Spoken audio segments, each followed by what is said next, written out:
Please, warm welcome for Wes. He's going to be talking about making cross-platform investments count. Give it up. Thank you, John. Thank you.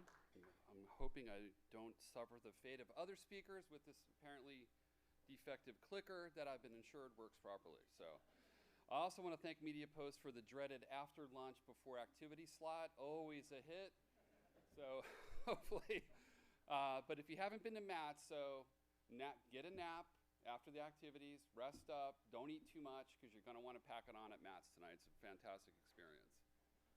So today we're going to talk about incrementality, and this is something that obviously is on every brand's mind, every brand's top awareness item, and how do we do this? All these eyeballs move around, but before we talk about that, just one slide about iSpot. So we sit kind of in a unique spot in the ecosystem in that we're the only company that has what I call full cradle to grave measurement. So anything from creative assessment, brand impact, all the way to media measurement, and then attribution products for all in a cross-screen manner. The best way to think about iSpot is fast, accurate, and actionable. So these are some of the most common cross-platform challenges that we see in the marketplace today. So we're lacking standard measurement, right? We've heard that throughout here, right? It's hard to measure. Often they're in silos, right, between CTV, streaming, OTT, all those acronyms. Sorry to, well, I did it. I said I wasn't going to do that. Sorry, Lisa. And then managing deduplication, right? How do you separate these things? How do we make sure we're not oversaturating folks? And that gets into the next one, which is like frequency. Like the roundtable we just talked about is frequency capping and the difference between like direct buys and DSPs. And I actually learned that, which was actually very interesting.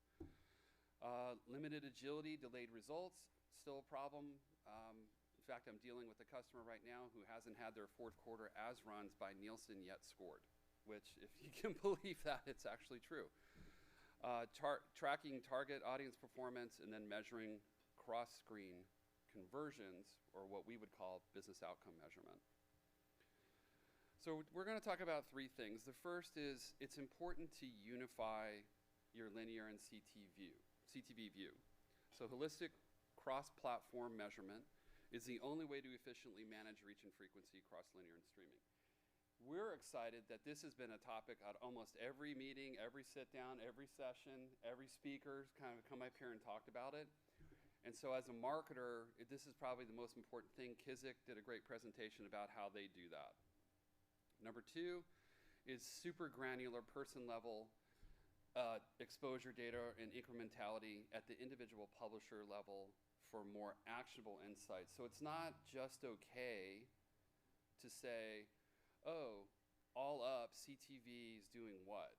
It's also then important from a buying and planning and activation perspective to understand which publishers and platforms are doing the best, including your DSP, right? So as a DSP, from them on Hulu, I have a Hulu direct buy. How are these things working? Am I oversaturating? How do I deduplicate all this, right? This is a complicated puzzle that iSpot can help you solve. And then the third thing is closing the ROAS loop. And what does it all mean anyway, right? Now, not every brand is in a position where they can calculate ROAS as easily as others. It depends on what you're selling, right? But from a increment, and I talked about this a little bit earlier, but the incremental lift by publisher. So understanding baseline over, or understanding performance over norm on a network and platform perspective is probably the most actionable thing that our customers take advantage of. So it's not just about, conversions, but it's about where can I find the incrementality of those. So not only incremental audiences, but also incremental conversions, and then drive towards that as a KPI. This was supposed to be, and it isn't. Dang, this is going to be more impactful because I actually animated this, but I forgot to send it to you. So, damn it. So this is actually pretty cool. So I think you guys know, it was about a year ago we came and talked at the show, And people were like clamoring over us because we just had been announced as NBCU's partner for alternative currency. And so this year, we're able to talk about what did we find out. And so what we found out, interestingly, and there's a chart that accompanies this, when we started working with these 65 test and learn advertisers and started looking at their campaigns and how they were layering in CTV and linear, we found as a starting baseline point, and again, this is 65 big brands, that they were investing only 9% of average share of OTT ad impressions among 67 test and learn advertisers. So the question was, the reason for the test was, what's the optimal mix? And so what we found out is that brands are 2/3 under-invested, right? The actual optimal share of streaming impressions for optimal reach in incrementality is about 30% of your impressions. So almost all brands were like, whoa, what? You helped us solve that? That's incredible because this is a huge problem, right? So then, it's talked about before, you just don't throw.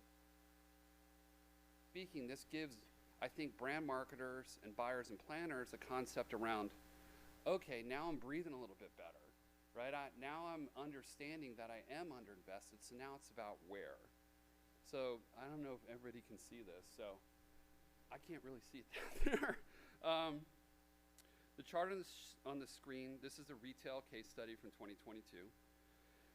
And it basically shows that this beginning part here on the left with this insufficient OTT mix, these are in weeks during 2022. So you can see week over week, this brand was investing more and more money to the point that they started receiving, diminishing returns from a overlap and an incrementality perspective, right? There's only so much frequency they could get, so much reach. So by intelligently working with these brands and giving them access into the data about which platforms and publishers on the OTT side, we're giving them better and more incremental reach above linear and the norm, or in the overlap. They were able to, over the course of, I think this is like about, 13 weeks, maybe like a quarter's worth, they actually achieved 74% unduplicated reach to their target. So this is working smarter, not harder, right? This is saying, well, if we're gonna, John asked this earlier, if we're gonna spend $1, where am I gonna put it, right? So this is helping them understand that. And for reference, probably can't see this, but the aqua color is linear reach. The blue is the overlap between CTV and linear, and the chartreuse represents incrementality. Back to conversions. So Amica came to us, and they were starting to do a lot more streaming. But they are very also conversion-driven and business outcome-driven, because they have to be, because they're not one of the huge players that can just, like a Progressive or Griffin's account, Liberty Mutual, for example. And what they found out was 6x conversions. So why is this? Why is conversion rate so much higher on CTV? And if you're experiencing that, you're not alone. We believe strongly, and it makes sense, right? The environment's completely different, right? View-through rate's virtually 100%. It's a captive decision that you made to go onto this streaming platform. It's not like you go, oh, wait a minute, let me dump out of this, go over to Paramount Plus, see what's on, right? It's a completely different viewing experience. So, in summation, if you are interested in driving business outcomes, CTV seems to be a great environment, and also a great environment for incrementality, but only if you know where and how much. So if you're interested in learning more, I've got my email on the screen. And that's really it. I keep it short and sweet and let everybody go out and throw some axes. Yeah. Any questions? Yes, thank you for your business, Suzanne. Hold on. Let me get Suzanne your question. Okay, but hold on. Oh, all right. His beard? No, it's not. Isn't it So luxurious? I have to say, Wes, you guys have really made our lives so much easier. Like everything on iSpot, if you guys don't use them, you use them, right? They're amazing. So they can give you up to the minute information. They can give you competitors. They can, and it's so quick. Like every time we test something through, because we use, obviously, we use you. Yep. They are so great, and they make it simple, and they're awesome. So that was just my thank you moment. Thank you No so much. questions. Thank you so much. Wow, that's pretty good. Thank you too. I know you had some iSpot slides in your presentation as well, so that was awesome. So appreciate that. Any other questions? Okay, enjoy throwing some axes and enjoy the booze cruise. Wes